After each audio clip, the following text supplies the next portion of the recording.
Hello everybody, welcome to week 37 on the Real DVD Watchers, which is aptly Kevin Smith week.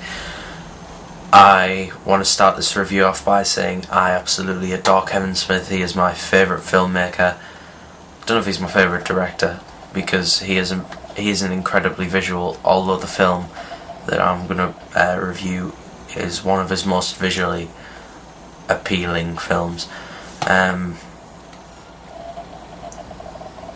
This week I am reviewing Dogma.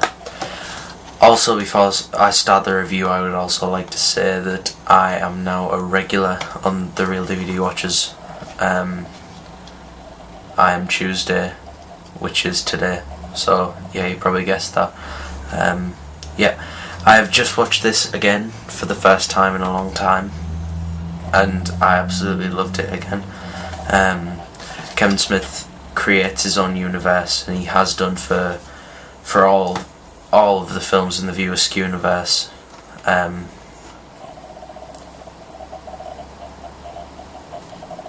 All six. Sorry, I had to count them because I'd heard that I can only remember on a Q&A when he said 7 films, and then I realised Jersey Girl, but I can't remember if that was before Zack and Miri or after, so I had to count. Sorry.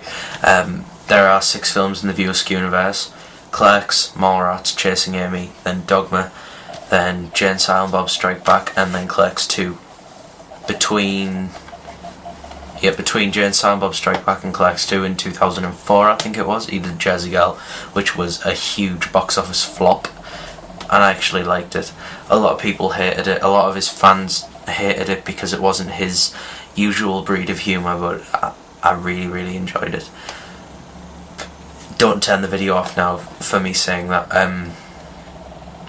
Then after Jersey Girl, he went back to the well, as the documentary's called on the Clerks 2 DVD.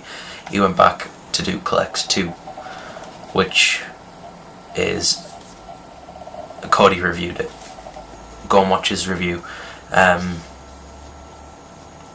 Ferg reviewed Chasing Amy, and Scotty Boy reviewed Jay and Silent Bob Strike Back.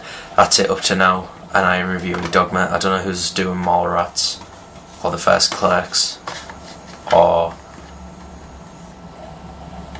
shit. I don't know if anyone's doing Zack and Miri or Jersey Girl. I don't know. I really don't know. I just got told I'm doing Dogma, which I'm happy with, because Dogma is one of my favourites. Basically, the plot of Dogma is... 2 angels, Bartleby and Loki, have discovered a loophole in Catholic dogma whereby if they enter a church, all their sins are forgiven, then they have to die, and they're allowed back into heaven, because they were cast out of heaven like millions, I don't know if it's millions, I can't remember, years ago by God for some misdemeanor. It was actually quite a big one, but I've actually forgot what it was, so sorry. And the last scion, who is Bethany, the main character, played by Linda, I always thought it was Florentino, but it's Fiorentino. She has to stop them from entering. She's told by the Metatron, played by Alan Rickman, that she has to stop them from entering the church, or God will be proved infallible, and to prove God infallible would be to negate everything and unmake existence. Pretty big stuff. And she's told that she'll be joined by 2 prophets, who we later find out to be Jay and Silent Bob, played by Kevin Smith and Jason Mewes. And they take her to New Jersey, to the church, and on the way they encounter Chris Rock, the 13th Apostle, Selma Hayek, Serendipity, and I'm sure there was one more. There might not have been, but they do encounter the 2 angels on their way. Oh yeah, Jason Lee plays Azrael, who has come up secretly from hell to warn 1 battle being Loki, and he has 3 like kind of minions who kill people for Asriel. Can't remember why.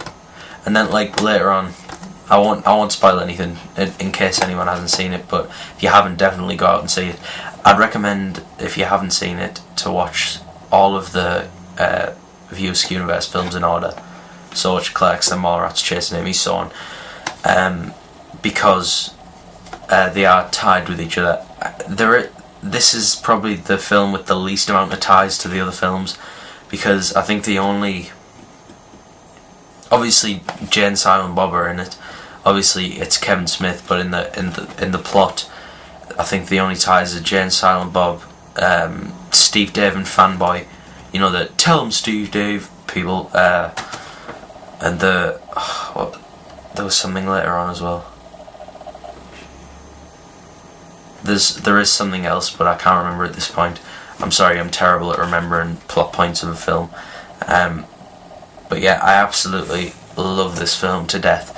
It does beg a lot of questions about religion and faith, but it's not one to be taken too seriously in that aspect.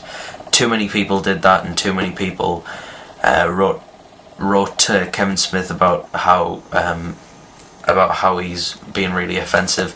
But it does even say at the start of the film, in a kind of Monty Python-esque way of explaining, we are sorry for anything, any offence this film may cause, and then going about the platypus, and it's all funny and stuff, but it's a bit like the was it at the start of the Holy Grail, the last person to be doing the subtitles for this piece, this foreign piece, was sacked, and the last person who did the last apology for this subtitles and so on, I can't really remember because I haven't seen that in a long time, but it kind of reminded me of that. Yeah, do not take the religious aspect too seriously.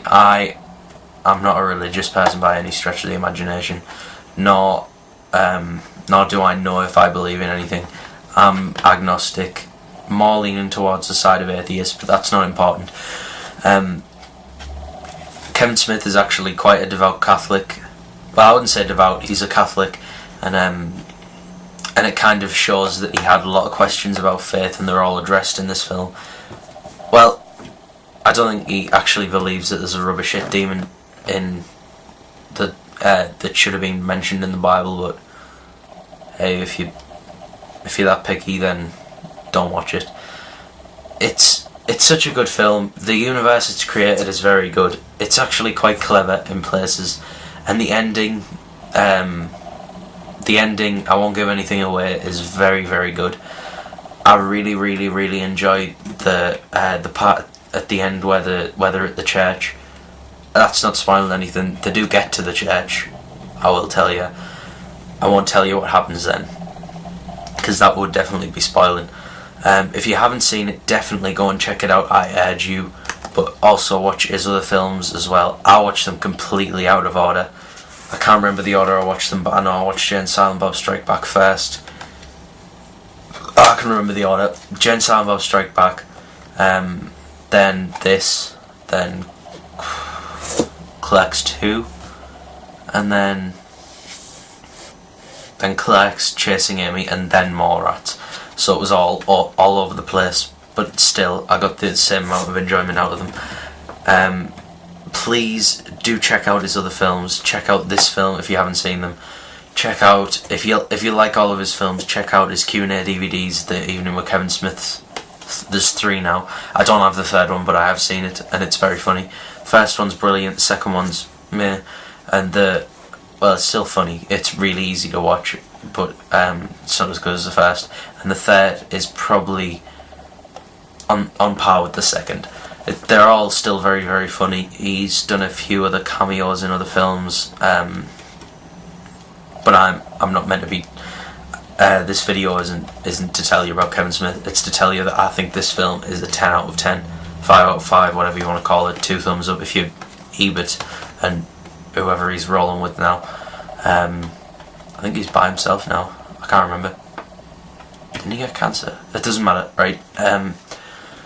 Yeah, brilliant film, check it out. I'm sorry if the review was a bit all over the place, it's just quite rushed, and I've just watched it, and I need to go out very soon, so yeah. Come back next week, I'll have a review. I don't think next week's any kind of theme, so I'll probably have a review for some film I've watched this week or next week, because I've been watching a lot of films recently. So yeah, thanks for watching, and goodbye.